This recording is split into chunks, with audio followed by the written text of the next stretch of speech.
Magandang hapon po sa inyong lahat. Masbate, Ticao, Burias Island. Naka-live po tayo dito sa video. Live streaming po tayo. At ito po, pumunta tayo rito sa tabing dagat.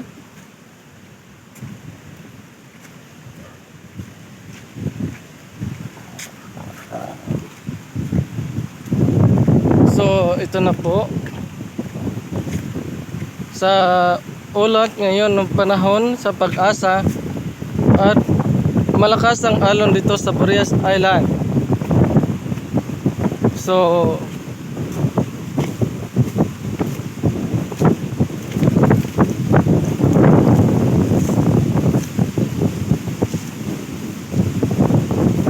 ito po yung ayan.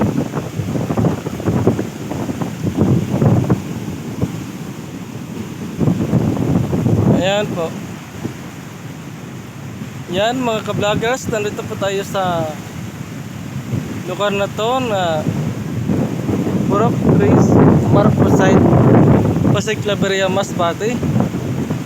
So simula nung nakaraan yung bagyo na tinawag yung bagyong Butsoy.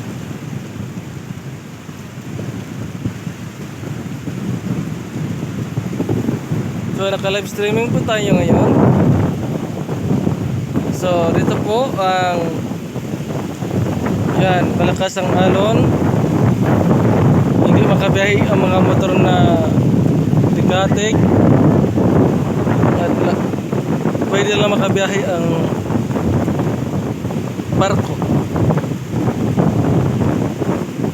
Ayun po. Yan. Ito po ang lugar ng Burias Island sa Pasig, Claveria, Masbate. Maraming nasisira sa mga nyug. At ito yung mga ayun. Ayun. At binabara ang ilang motor sa dagat para hindi magigiba at hindi maabot sa alon.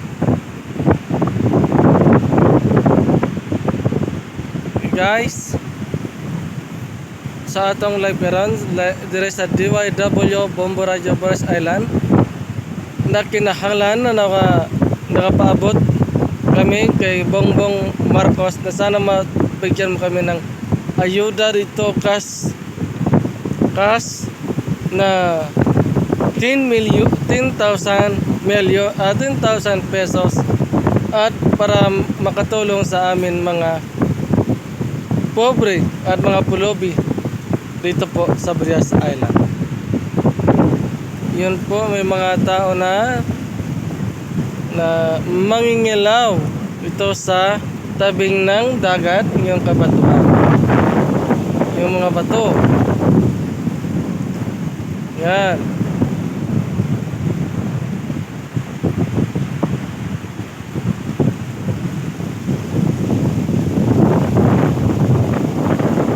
Yan po, thank you.